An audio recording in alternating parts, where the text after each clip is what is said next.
It is indeed a great honor for me to stand in this August General Assembly Hall among leaders and representatives who represent almost all of humanity.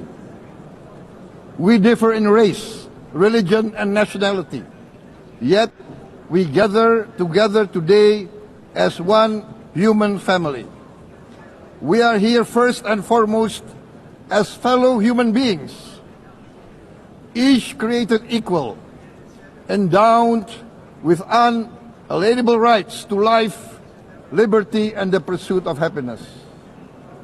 The words of the United Nations Declaration of Independence have inspired democratic movements across continents, including the French Revolution, the Russian Revolution, the Mexican Revolution, the Chinese Revolution, and Indonesia's own struggle and journey to freedom.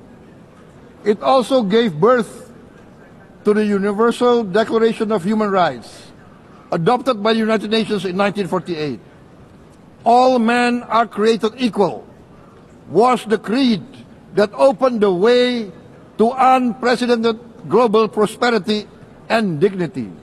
And yet, in our own era of scientific and technological triumphs, an era capable of ending hunger, poverty, and environmental ruin, we also continue to face today grave dangers, challenges, and uncertainties. Human folly, fueled by fear, racism, hatred, oppression, and apartheid, threatens our common future. My country knows this pain. For centuries, Indonesians lived under colonial domination, oppression, and slavery. We were treated less than dogs in our own homeland. We Indonesians know what it means to be denied justice and what it means to live in apartheid, to live in poverty, and to be denied equal opportunity. We also knew what solidarity can do in our struggle for independence, in our fight to overcome hunger, disease, and poverty. The United Nations stood with Indonesia and gave us vital assistance. Decisions made here based on human solidarity by the Security Council and this Assembly gave Indonesia independence, international legitimacy, opened doors, and supported our early development through the efforts of the United Nations Children Fund, the United Nations Food and Agriculture Organization, the FAO, the World Health Organization, and many, many other United Nations institutions. And because of that, Indonesia today stands on the cusp of shared prosperity and greater equality and dignity. Madam President, Excellencies, our world today is driven by conflict, injustice, and deepening uncertainty. Every day we witness suffering, genocide, and blatant disregard for international law and human decency. In the face of these challenges, we must not give up. As the United Nations Secretary General said, we cannot give up. We cannot surrender our hopes or our ideals. We must draw closer, not drift apart. Together we must strive to achieve our hopes, our dreams. The United Nations was born from the ashes of the Second World War that claimed scores of millions of lives. It was created to secure peace, security, justice, and freedom for all. We remain committed to internationalism, to multilateralism, and to every effort that strengthens this great institution. Today, Indonesia is nearer than ever before to meeting the sustainable development goals of ending extreme poverty and hunger. Because years ago, this very chamber chose to listen and uphold social and economic justice. We will never forget. And today, we must never be silent while Palestinians are denied that same justice and legitimacy in this very hall. Excellencies, Thucydides warned, the strong do what they can, the weak suffer what they must. We must reject this doctrine. The United Nations exist to reject this doctrine. We must stand for all, the strong and the weak. Might cannot be right. Right must be right. Indonesia today is one of the largest contributors to United Peacekeeping Forces. We believe in the United Nations.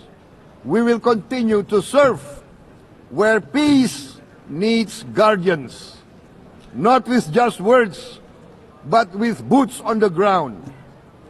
If and when the United Nations Security Council and this great assembly decide Indonesia is prepared to deploy 20,000 or even more of our sons and daughters to help secure peace in Gaza or elsewhere,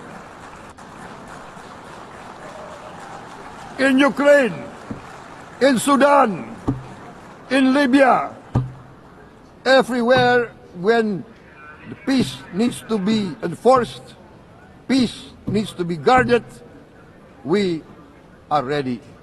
We will take our share of the burden, not only with our sons and daughters, we are also willing to contribute financially to support the great mission to achieve peace by the United Nations.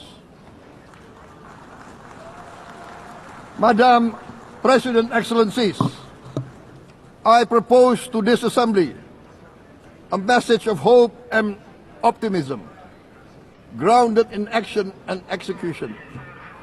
Today, we heard the speech of Madam President, the President of the United Nations General Assembly.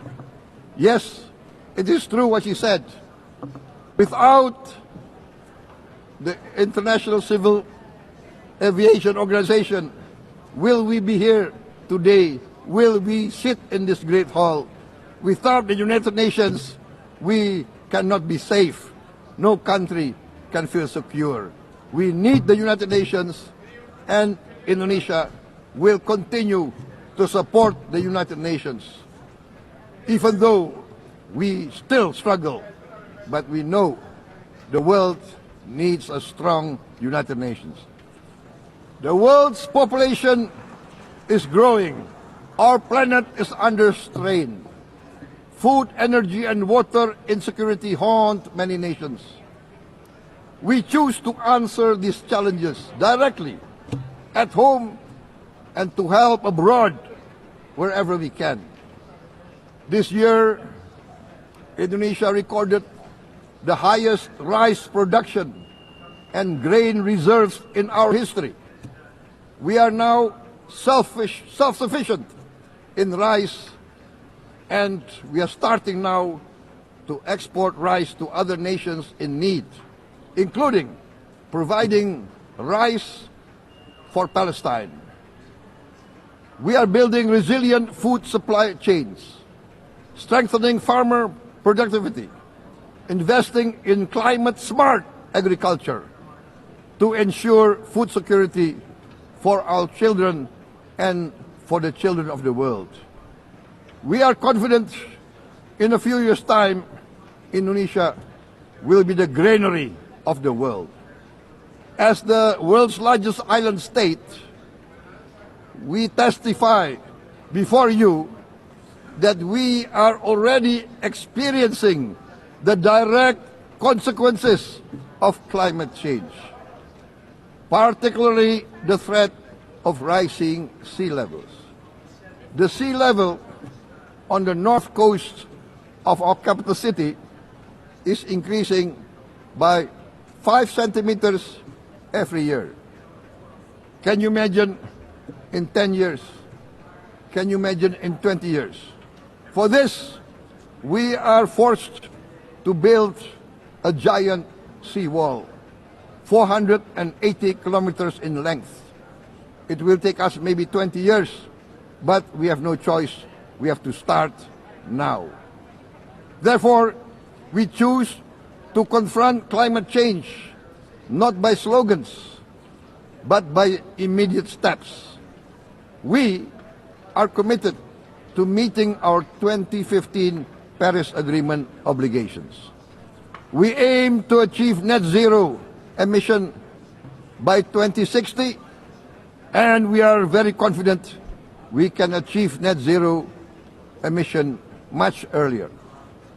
We aim to reforest more than 12 million hectares of degraded forest, to reduce forest degradation, to empower local communities with quality green jobs for the future.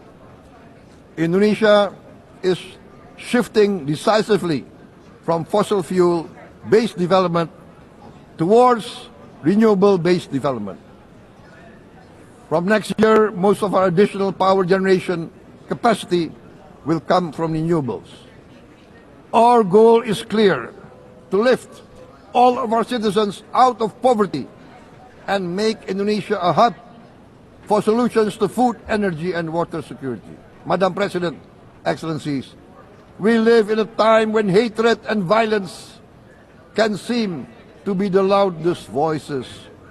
But beneath this loud noise lies a quieter truth, that every person longs to be safe, to be respected, to be loved, and to leave a better world to their children. Our children are watching. They are learning leadership not from textbook, but from our choices. Today, still, a catastrophic situation in Gaza is unfolding before our eyes. At this very moment, the innocent are crying for help, are crying to be saved. Who will save them? Who will save the innocent? Who will save the old and women? Millions are facing danger at this very moment. As we sit here, they are facing trauma. They are facing irreparable damage to their bodies. They are dying of starvation. Can we remain silent? Will there be no answer to their screams? Will we teach them that the human family can rise to the challenge? Madam President, we must act now. Many speakers have said that. We must stand for a multilateral order where peace, prosperity, and progress are not the privilege of a few, but the right of all.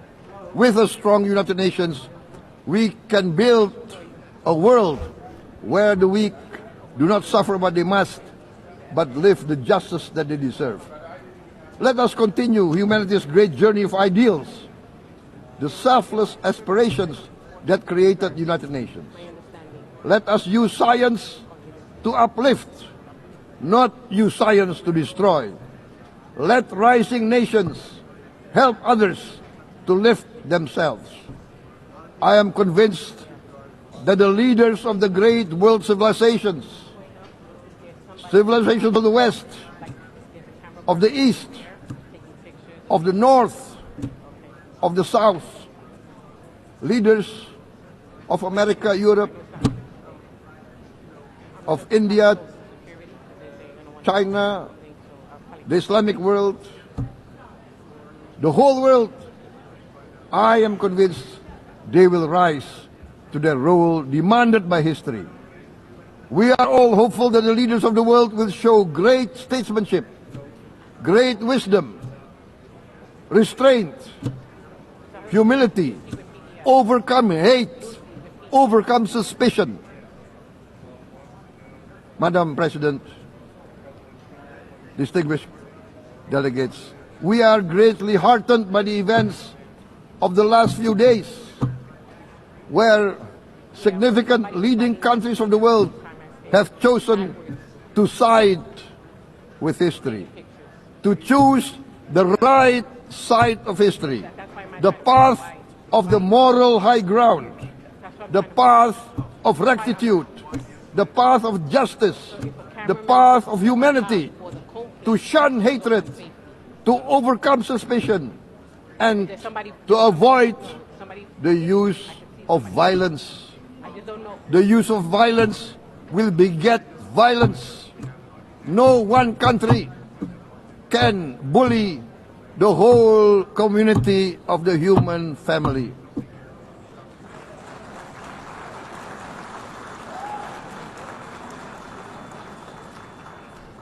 We may be weak individually, but the sense of oppression, the sense of injustice has proven in the history of mankind that this sense of injustice, this sense of oppression will unite into a strong force that will overcome this oppression, that will overcome this injustice. To close, I would like to reiterate again Indonesia's complete support for the two-state solution in Palestine. We must have an independent Palestine, but we must also recognize, we must also respect, and we must also guarantee the safety and security of Israel. Only then we can have real peace, and no longer hate and no longer suspicion. The only solution is this two-state solution. Two descendants of Abraham must live in reconciliation, peace, and harmony.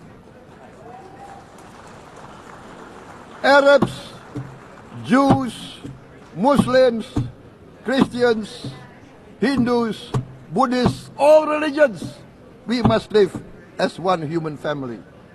Indonesia is committed to being part of making this vision a reality. Is this a dream? Maybe, but this is the beautiful dream that we must work together towards. Let us work towards this noble goal. Let us continue humanity's journey of hope, a journey started by our forefathers, a journey that we must complete. Thank you. Wassalamualaikum warahmatullahi wabarakatuh.